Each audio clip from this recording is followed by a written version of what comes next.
ஆஸ்ட்ரோவிட் தமிழ் நேயர்களுக்கு அன்பு வணக்கம். மிதுன ராசி நேயர்களே, மிதுன ராசி நேயர்களை பொறுத்தவரையில் 7ஆம் இடத்திற்கும் 10ஆம் இடத்திற்கும் அதிபதியான குரு பகவான் இப்பொழுது ராசியில் இருக்கிறார். அவர் அக்டோபர் மாதம் 19ஆம் தேதி அன்று 2ஆம் இடம் என்று சொல்லக்கூடிய கடகராசி மண்டலத்திற்குள் அதிசாரம் பெற்று சென்று அங்கே நவம்பர் மாதம் 12ஆம் தேதி வக்ரநிலை அடைந்து மீண்டும் டிசம்பர் மாதம் அதே வக்ர நிலையில் மிதுன ராசி மண்டலத்திற்குள் வரப்போகிறார். அவர் மார்ச் மாதம் 11ஆம் தேதி வரை இந்த வக்ர நிலையில் இருக்கிறார். இப்பொழுது நமக்கு தெளிவாக தெரிய வேண்டிய சில விஷயங்கள் என்ன அப்படின்னு சொன்னால், இதில் நம்மளுக்கு சில அற்புதமான நன்மைகளும், அதே நேரத்தில் அவர் வக்ரம் பெற்று மீண்டும் வரும்பொழுது சில சந்தர்ப்பங்களால் நமக்கு ஒரு சில தேக்கங்களும் ஏற்படும்.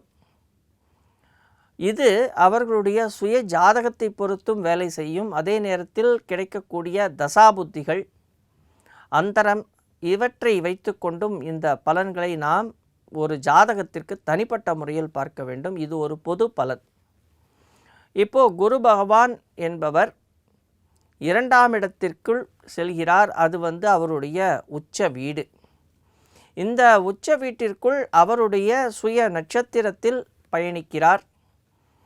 இந்த பயணத்தின் மூலமாக புதிய புதிய சந்தர்ப்பங்கள் உங்களுக்கு கிடைக்கும்.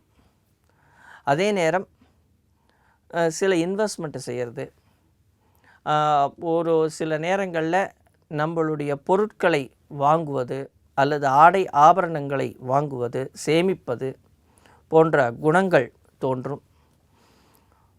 குடும்பத்தில் உள்ளவர்களுடன் இணக்கம் ஏற்படும். குடும்பத்தில் உள்ளவர்களுடன் அழகான ஒரு பயணங்கள் உண்டு. குடும்பத்தில் உள்ளவர்களுடைய ஆதரவின் மூலம் உங்களுடைய செயல்பாடுகளில் வெற்றியை காண்பீர்கள். தாயாருடனும் சகோதர சகோதரிகளுடனும் நல்ல ஒரு இணக்கமும், அவர்கள் மூலம் லாபங்களையும் நீங்கள் காண்பீர்கள். உங்களுடைய பேச்சுத்திறன் வலிமை பெறும். பேசும் பொழுது திறன்பட பேசி உங்களுடைய வேலைகளை சாமர்த்தியமாக முடித்து கொள்வீர்கள். உங்களுடைய ஆன்ம பலம் கூடும், ஆன்ம சக்தி கூடும். உங்களுக்கு தெரியாமலேயே உங்களுடைய பலம், அந்த பலத்தை வைத்துக்கொண்டு ஒரு தெளிவு, திறன்பட செய்யக்கூடிய விஷயங்களை நீங்கள் கற்றுக்கொள்வீர்கள். படிப்பில் முன்னேற்றம் ஏற்படும். படிக்கும் விஷயங்களில் ஆர்வம் கூடும். பெரிய மனிதர்களுடைய சந்திப்பு கிடைக்கும். மனதில் ஏற்பட்ட சந்தேகங்கள் விலகும். அதே நேரம் நாம் செய்த தவறுகளை, ஒரு 6 மாதம் அல்லது 12 மாதங்களில் நாம் செய்த தவறுகளை திருத்திக் கொள்வதற்கான ஒரு அருமையான நேரம் இப்பொழுது கிடைக்கும். அதே நேரத்தில்